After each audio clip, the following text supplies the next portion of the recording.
Kau Raja atas semesta, ku tenang sebab Kau Allahku. Di saat badai bergelora, ku akan terbang bersamamu. Bapa, Kau Raja atas semesta, ku tenang sebab Kau Allahku. Ku tenang sebab Kau Allahku. Ku tenang sebab Kau Allahku.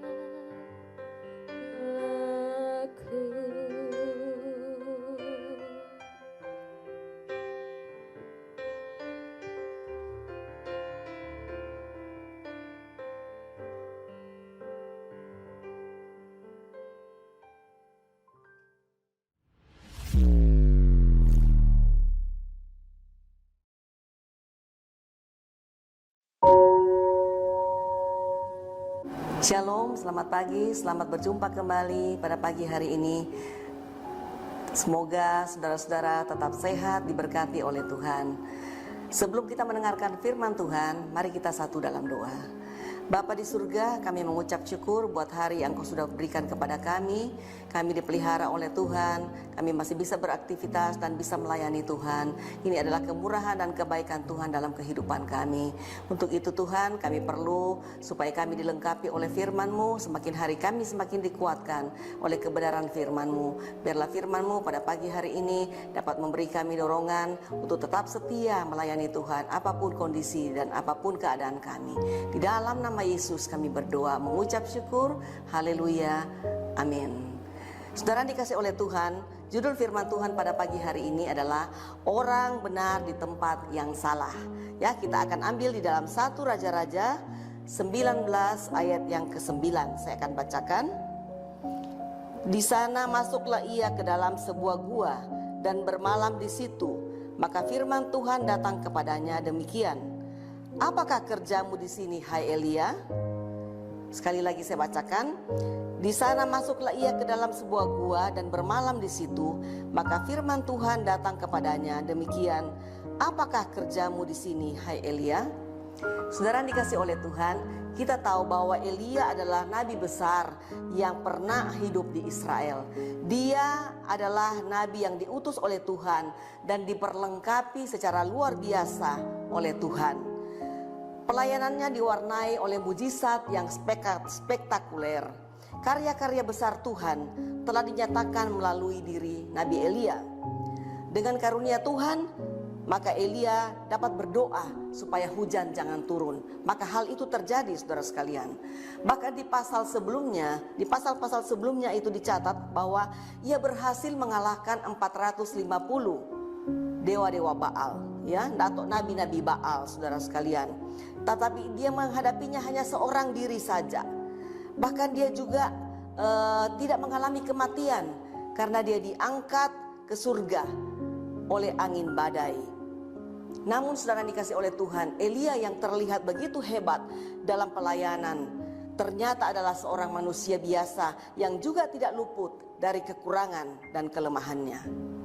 Ketika ia mendengar ancaman dari Isabel bahwa Isabel ingin mengancam membunuh dia, ya, Isabel ini adalah istri dari Raja Ahab. Ketika nabi-nabi Baalnya dimusnahkan atau dipenggal oleh Nabi Elia, maka murkalah Isabel dan dia mengancam untuk membunuh Nabi Elia. Nah, Nabi Elia sangat ketakutan, saudara sekalian. Dia langsung melarikan diri jauh dari daerahnya. Dia pergi jauh meninggalkan daerahnya. Dia pergi jauh meninggalkan panggilannya sebagai seorang nabi Tuhan. Dia bahkan di tengah keputusasaannya, dia minta supaya Tuhan mengambil saja nyawanya. Dia minta mati, saudara sekalian. Padahal kalau kita melihat, dia baru saja melakukan hal-hal yang luar biasa, ya. Dia bisa menantang dan bisa mengalahkan nabi-nabi Baal yang begitu banyak. Tetapi kehebatannya itu hilang dalam sekejap. Dia bahkan masuk ke dalam gua dan bersembunyi dan tidur di situ, saudara sekalian. Dia menyendiri di situ. Tetapi Tuhan datang dan bertanya kepada dia, "Apakah kerjamu di sini, hai Elia?"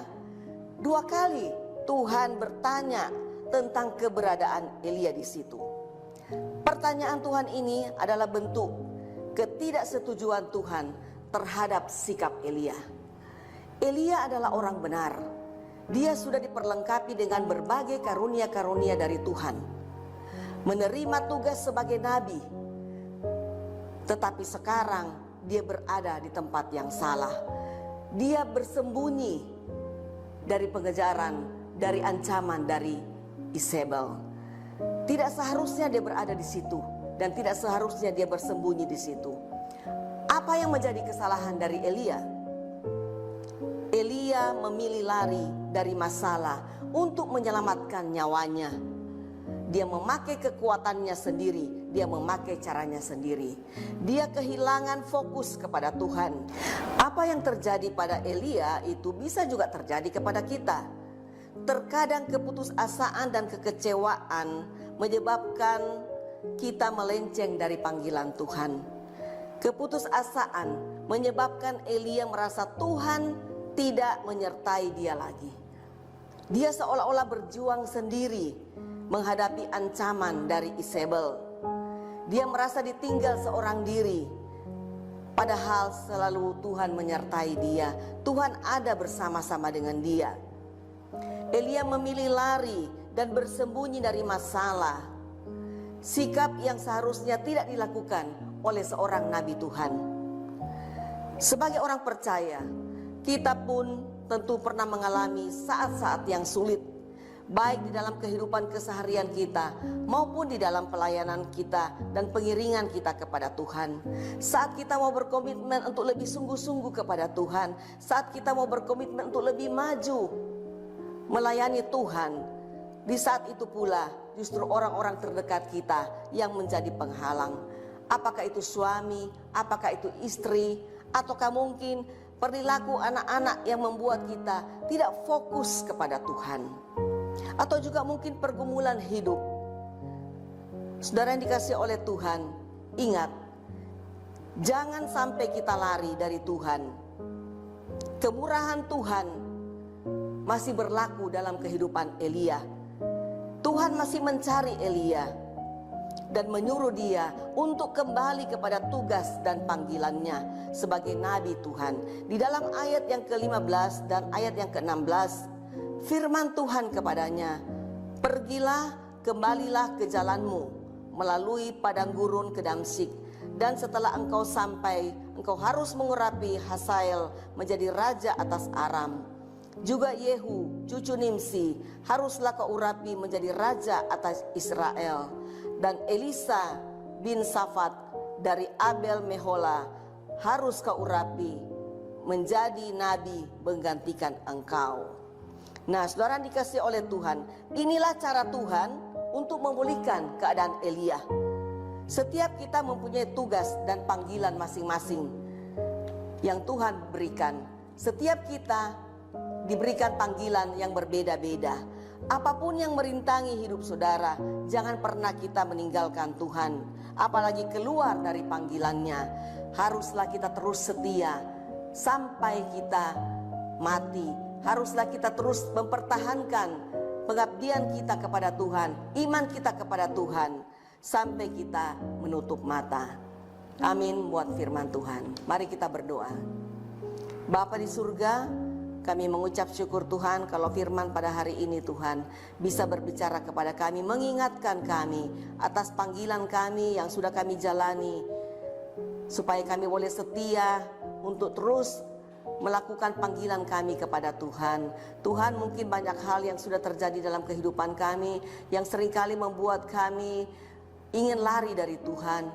Tetapi dengan kasih-Mu, dengan kemurahan-Mu, Engkau terus memanggil kami Tuhan, mengingatkan kami atas panggilan Tuhan dalam kehidupan kami masing-masing. Biarlah kami boleh setia terus menjalani kehidupan kami sampai Engkau memanggil kami pulang. Kami tidak akan bergeser, kami tidak akan melarikan diri kami, karena kami tahu berlindung kepada Tuhan adalah tempat yang aman.